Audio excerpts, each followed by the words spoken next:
Hi, and welcome to Press Conference on RVN TV. I'm your host, Jim DeLorenzo, the principal of Jim DeLorenzo Public Relations. You can find me online at jimdelorenzo.com. A reminder that I'm always available to answer your questions about public relations, how it works, what it is, how it can help you. Please feel free to email me at jim@jhdenterprises.com. Contact me through LinkedIn or on Twitter, where my handle is @jhd16.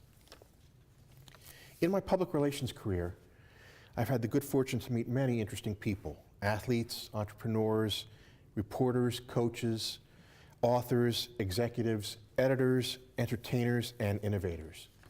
My guest today is Dennis Miller, the executive principal of Wheel Dog Industries.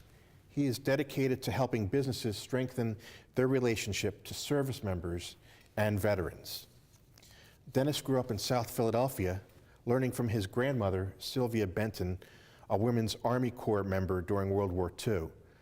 Dennis served our country in the United States Marine Corps for 13 years, then earned his bachelor's degree from Lincoln University and launched Wheel Dog in February 2017.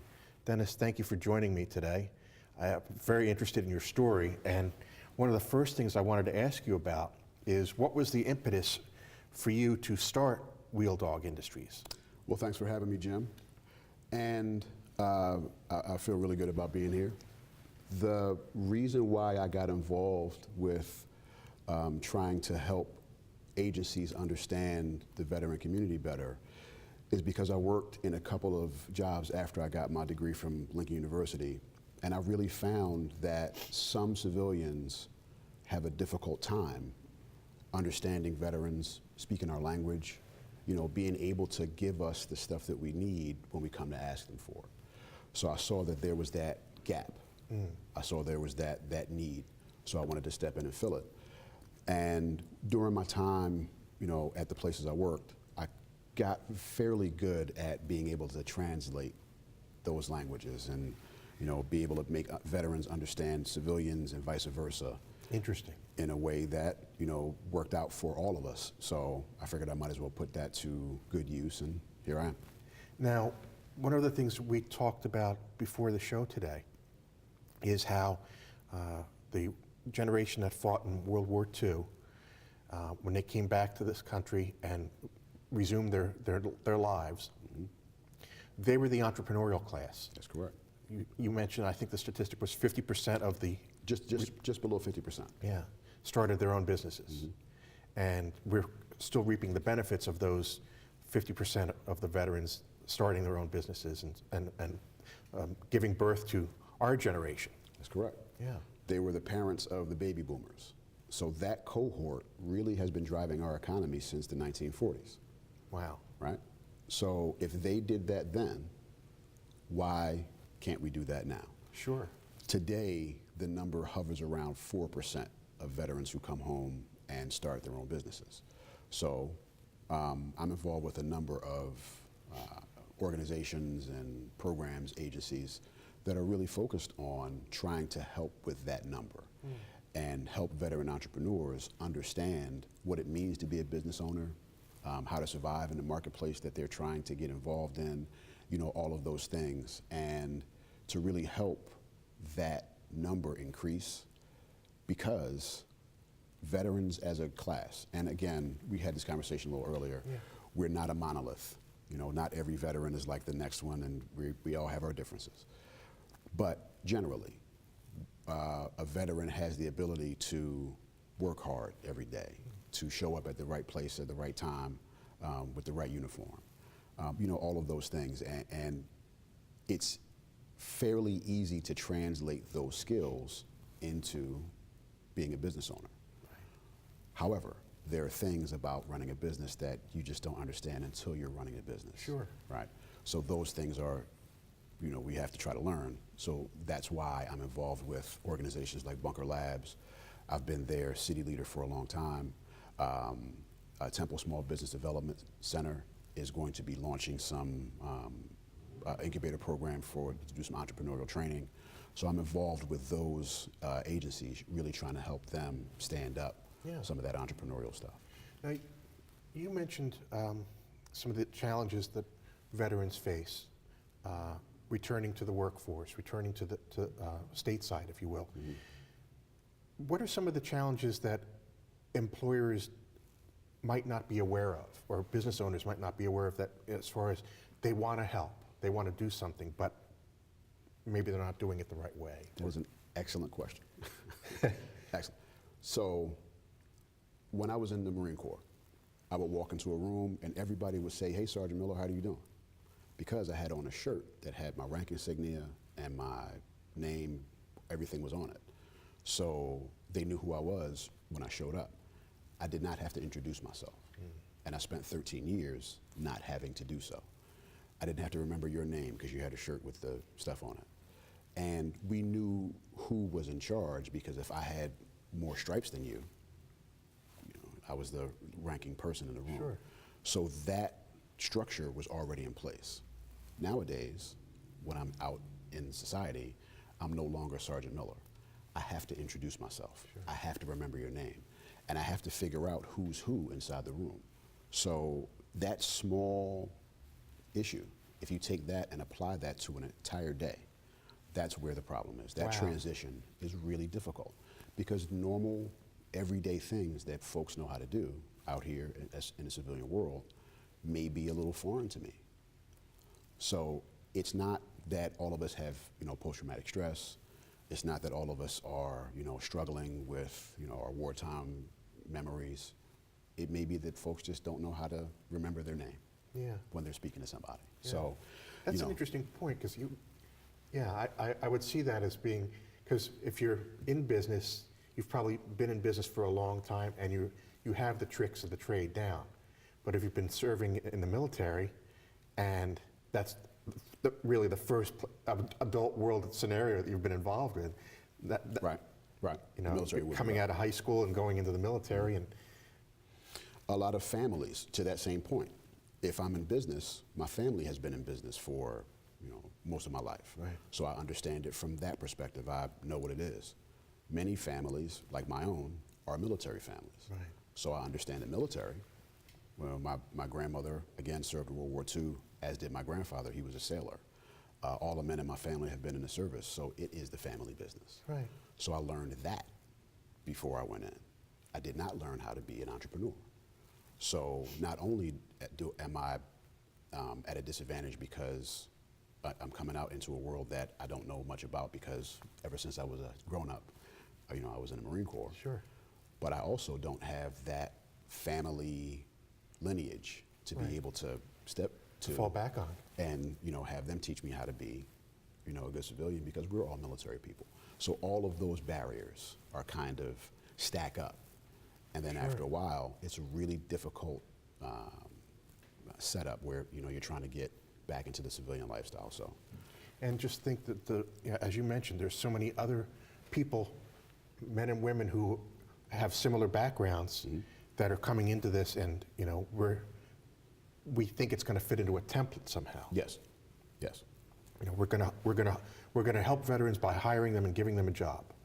But are we giving them the right job? Are we doing the right things? How are we making it individual and tailor it to that person's specifications? Are we designing our internal structure in order to be able to bring a veteran on and have them be sustainably employed by us? Or are we creating a structure under which the veteran will be able to work for 2-4 months and then move on to somewhere else? Right. Are we designing our programs, the internal programs that many companies have, in order to help their employees succeed? Are we tailoring those toward our veteran group, or are we giving them the same type of help that we give everyone else when they may need a little bit different type of Interesting. help? So, Yeah, it seems like sometimes we have a checkbox or have a checklist that we're going to say, okay, this is what we're doing to help this, and we don't get beyond that method of thinking.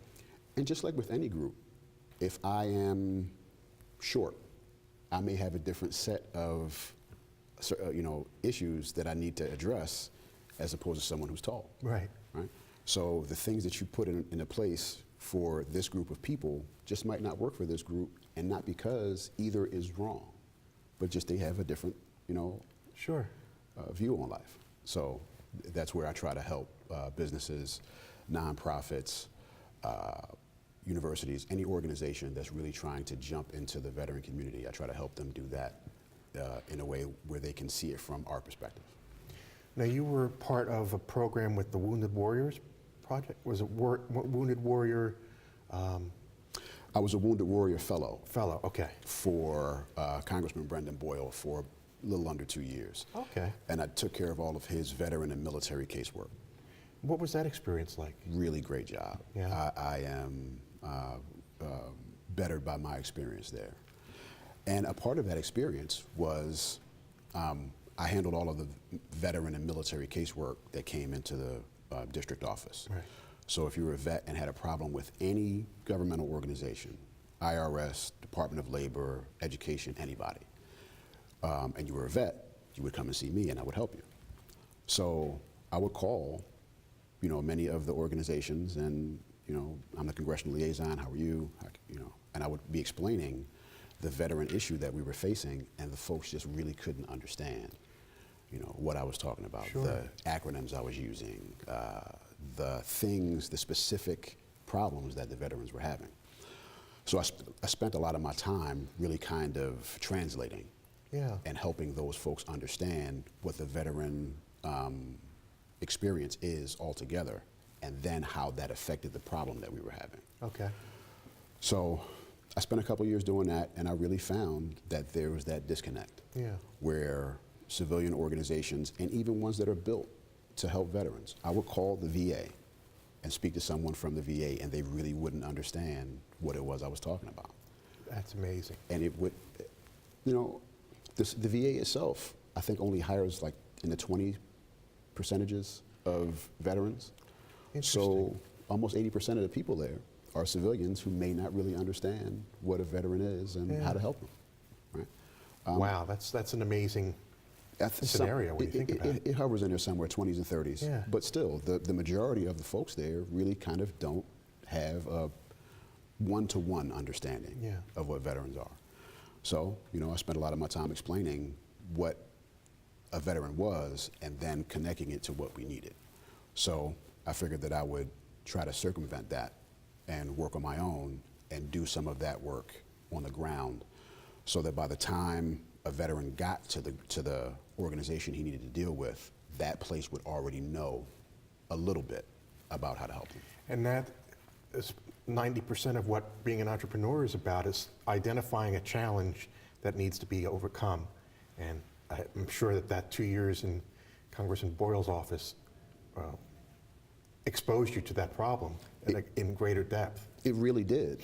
And also my 13 years in the Marine Corps helped me to understand that whenever there's a issue that needs to be addressed, you just kind of go address it. Yeah.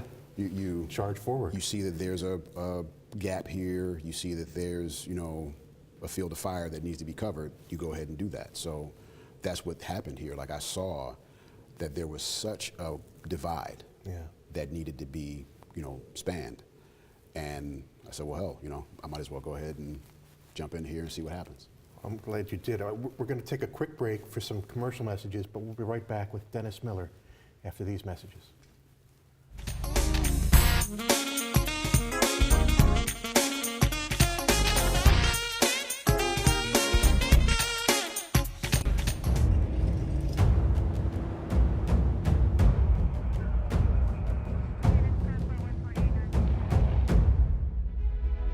But what does it take to strengthen our service members? What does it take to let them know that we stand behind them, wherever they are? What does it take to bridge the distance and keep them connected to family, home, and country? And what does it take to prepare them for their future when their service to the nation is complete? What does it take to strengthen our service members so they can be the greatest force for good in the world? It takes a force. Be a force behind the forces. Share a message today at force.uso.org. I want to be a contender. I want a warm belly to sleep on. A big house. How do I look? Do I look good? I want to play hard. My nails done once a month. I want. I want. I want a home. I just want a home. I want someone to love. Last year, more than 30,000 companion animals came to us without homes. 20,000 of them were felines. Let's make some homes together.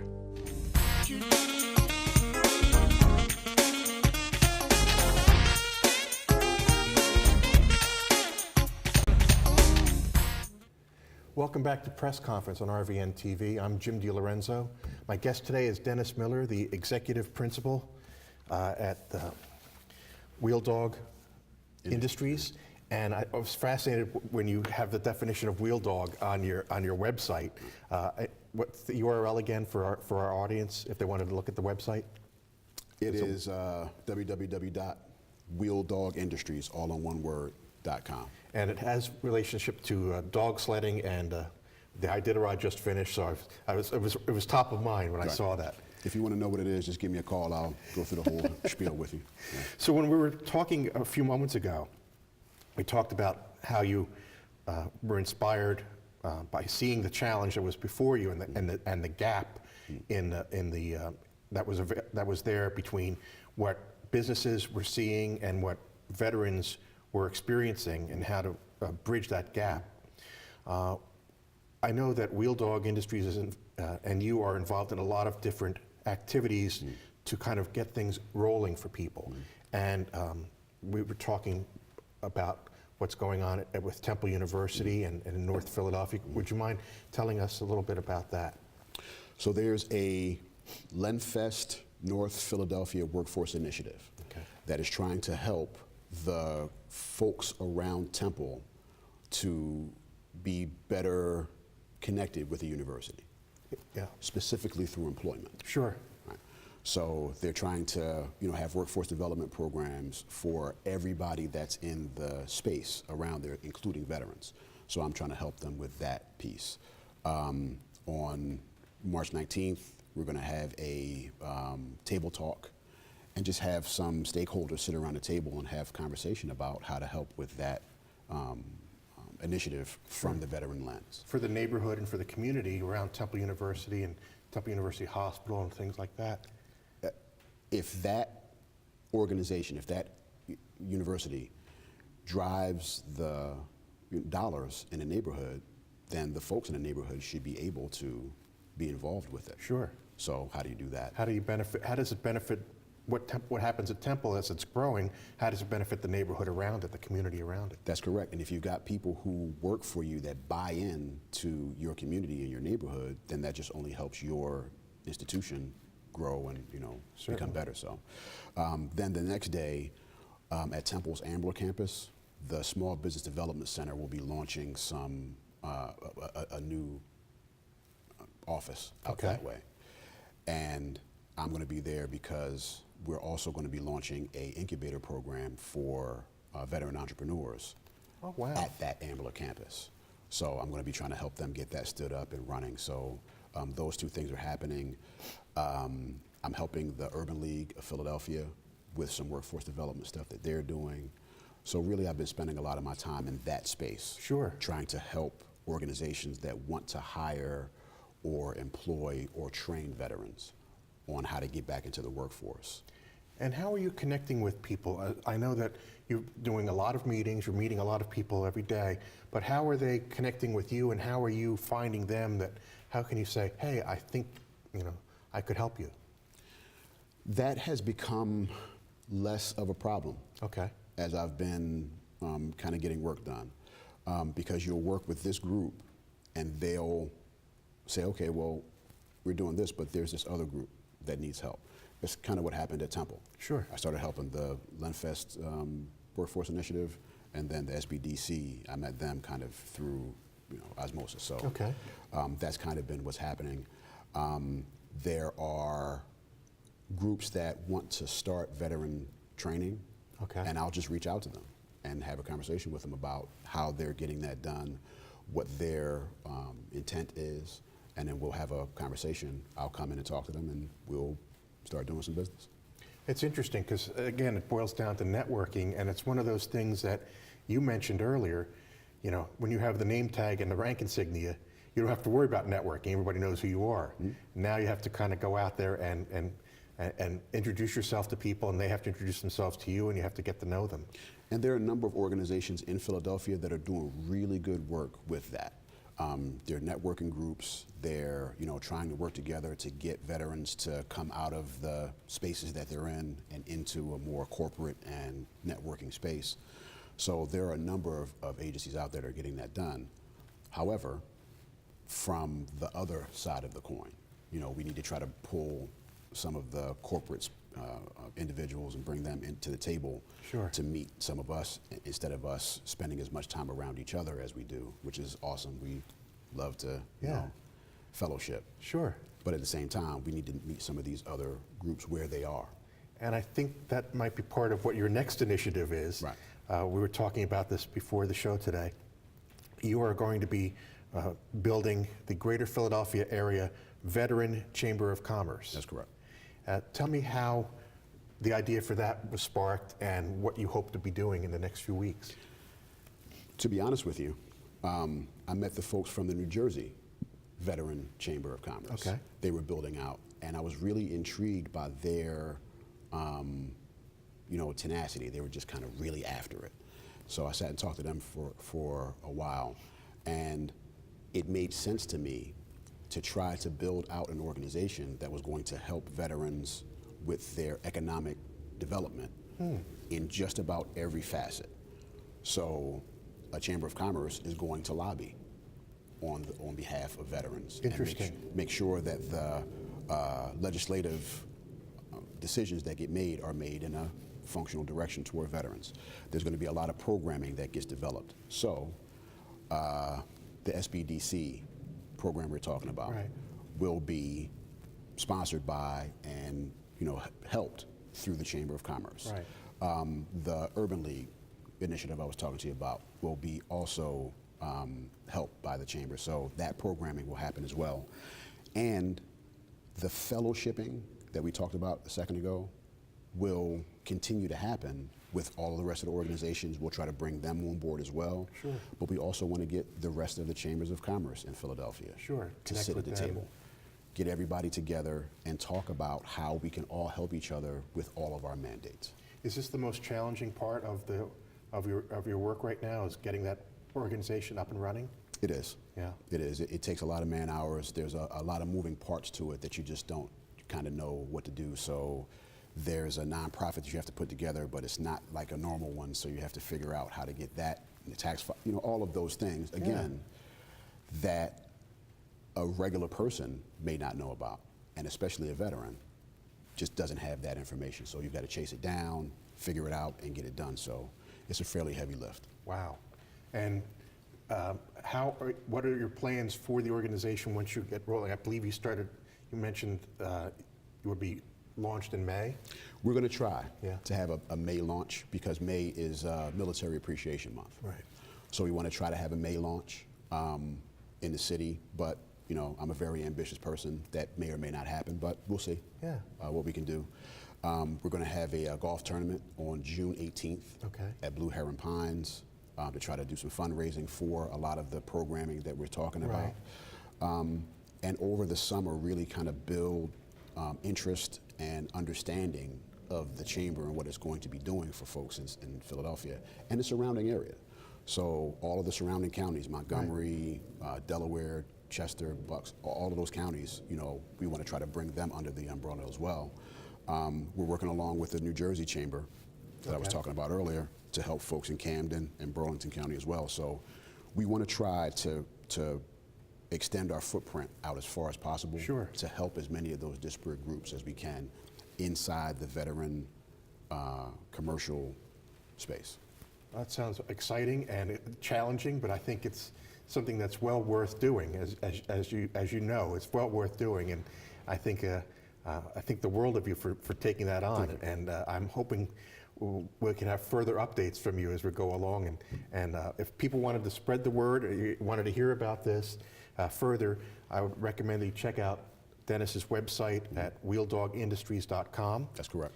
Or if you're having trouble finding that, or if you want to get in touch with me, email me, jim@jhdenterprises.com, or call me 215-266-5943. I'd be happy to put you in touch with Dennis. I want to thank you for being on the show today. Thanks I for really having me. enjoyed this, and we'll have a lot more conversations going forward, I believe. I will answer your call whenever you call me. Well, I appreciate that. Well, thank you all for joining us today on our show. I want to remind you that if I look forward to hearing your stories, feel free to give me a call or drop me an email. And remember that everyone has a story to tell, but not everyone knows how to tell it. So let's get together and figure out a way to tell your story. Thank you for watching Press Conference today.